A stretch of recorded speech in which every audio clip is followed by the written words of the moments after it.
Madam আসছো, চা ঠান্ডা হয়ে গেল।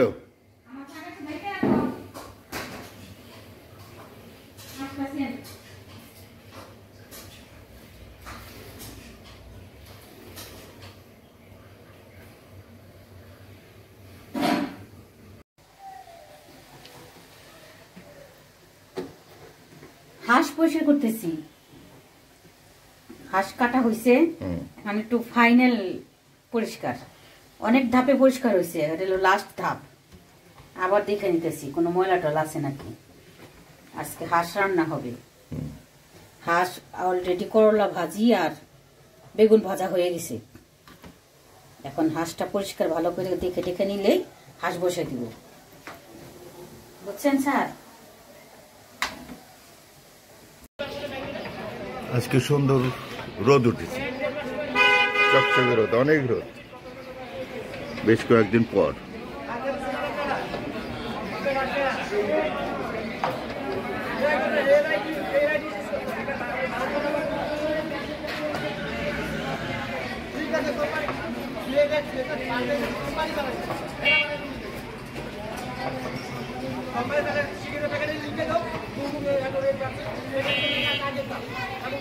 এই যে এখানে এখন আমি মশলা দিয়ে হাঁসটা মাখিয়ে রাখবো। এটা হচ্ছে ধনিয়ার গুঁড়া, কিন্তু হাঁসের মাংস একটু মশলাটা বেশি লাগে। হচ্ছে ধনিয়ার গুঁড়া, এটা হচ্ছে জিরার গুঁড়া, জিরের গুঁড়া, এটা হচ্ছে মরিচ গুঁড়া, একটু ঝাল দিই। মরিচ গুঁড়া হয়ে গেছে। এখন আমি দিব লবণ। এই যে লবণ, স্বাদ মতো লবণ। তারপরে লবণটা লাগলে আবার আমি টেস্ট করে দিব। আদা রসুন বাটা, আদা রসুন বাটা, রসুন বাটা 2 চামচ, ওই রত রসুন, আদা হয়ে গেছে। আদা রসুন দেওয়া হয়ে গেছে। একটু পেঁয়াজ কুচি দিয়ে দিলাম, আর একটু তেলে দিব, কয়টা কাঁচামরিচও দিয়ে দিলাম। এখন একটু মাখিয়ে নিব।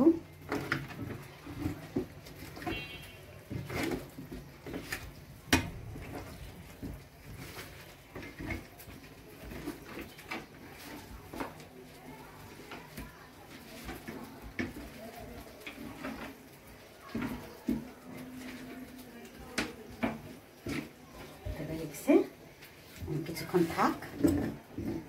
এই যে কড়াইটা গরম হয়ে গেছে, এখন আমি একটু তেল দিয়ে দিব, সরিষার তেল। আর দিব না, কারণ হাঁসটা অনেক তৈলাক্ত। তেলটা একটু গরম হলে আমি গোটা গরম মশলা দিয়ে দিব।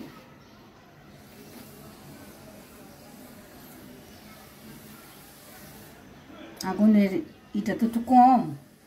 গরম হয়ে গেছে। গোটা গরম মশলা, এলাচ, দারচিনি, তেজপাতা আর হচ্ছে লবঙ্গ দিয়ে দিলাম। গোটা গরম মশলা এটা একটু ই করে ভাজা ভাজা করে তারপর আমি পেঁয়াজ কুচি দিয়ে দিলাম।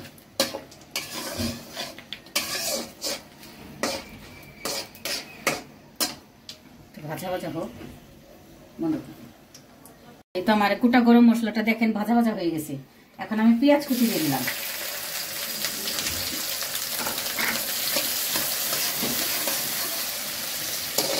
পেঁয়াজটা একটু ভাজা ভাজা হলে আমি মাংসটা দিয়ে দিব, মাখানো মাংসটা।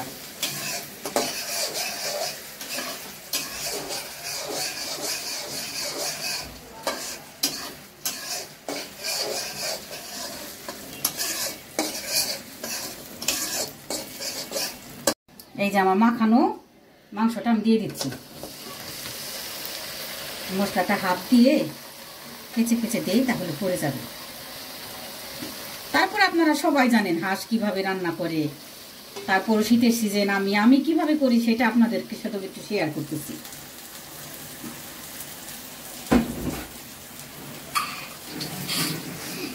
আর এখন ইউটিউবে সব পাওয়া যায়, এখন মানুষকে কিছু শিখাইতে হয় না।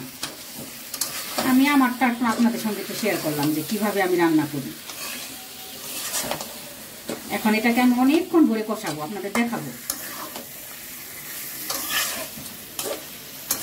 দেখেন প্রথম ধাপ, এই যে এখন এই পরিস্থিতিতে আছে।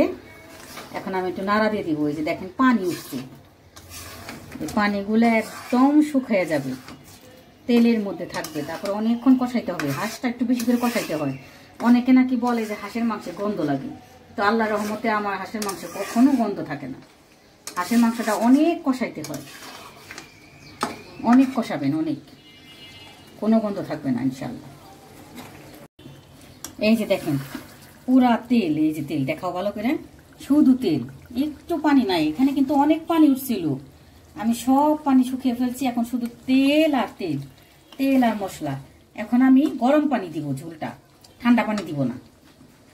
ঝোলটা দিয়ে দিলাম, এই এই হয়ে গেছে, ঝোলটা দিয়ে দিলাম। এখন একটু নাড়া দিয়ে আবার ঢাকনা দিয়ে ঢাকা দিব। এই যে দেখেন কি সুন্দর হয়েছে, দেখছেন কালারটা কত সুন্দর হয়েছে। এটা আরো সুন্দর হবে নামানোর আগে। কি করবো, যাবে এটা, চলো তারপর ক্রিম কিনে এসে তারপরে খাওয়া দাওয়া করবো। আগে চলে যাই, ঘুরে আসি। ওকে,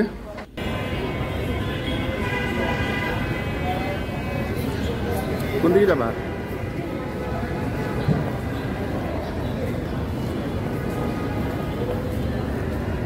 কোন দিকে মৌসুমি? কই?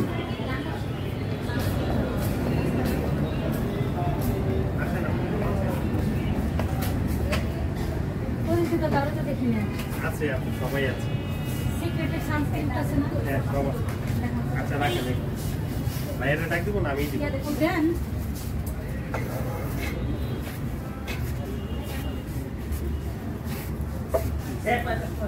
কিনে বা মৌসুমি? সানস্ক্রিন।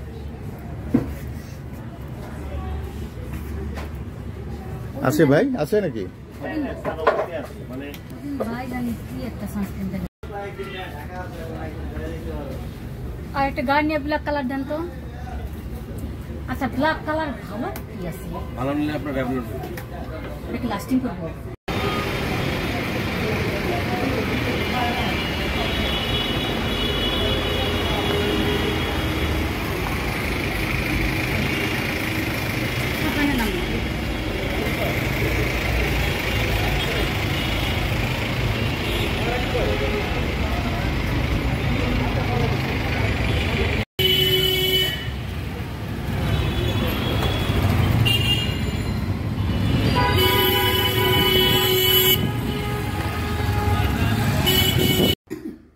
এই যে দেখেন আমার হাঁসের মাংসের লাস্ট ফিনিশিং।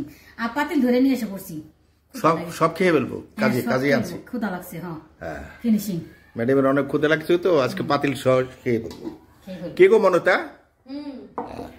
ক্ষুধা লেগে গেছে। কি কি এটা? কি বেগুন ভাজা? এটা হচ্ছে বেগুন ভাজা, এটা হচ্ছে করলা ভাজি, এটা হচ্ছে ডাল।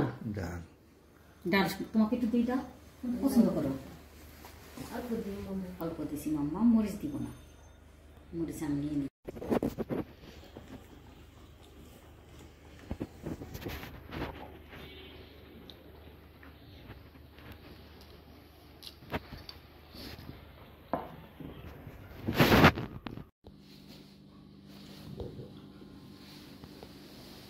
আমার ফ্রেন্ড আজকে আমার জন্য কেক নিয়ে আসছে।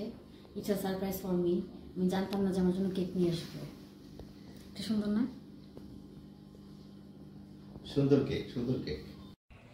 আসসালামু আলাইকুম। আজকের মতো ভিডিওটা এখানে শেষ করতে চাচ্ছি, আর বাড়াতে চাচ্ছি না। ভিডিও ছোটো মোটো হইলে ভালো হয় না? আপনারা সবাই ভালো থাকবেন, সুস্থ থাকবেন, আর আমাদের পাশে থাকবেন। আমাদের ভিডিওটা পছন্দ হলে সুন্দর সুন্দর কমেন্ট করবেন এবং আমাদের চ্যানেলটাকে সাবস্ক্রাইব করবেন। সাবস্ক্রাইব করে আমাদের পাশে থাকবেন। আল্লাহ হাফেজ।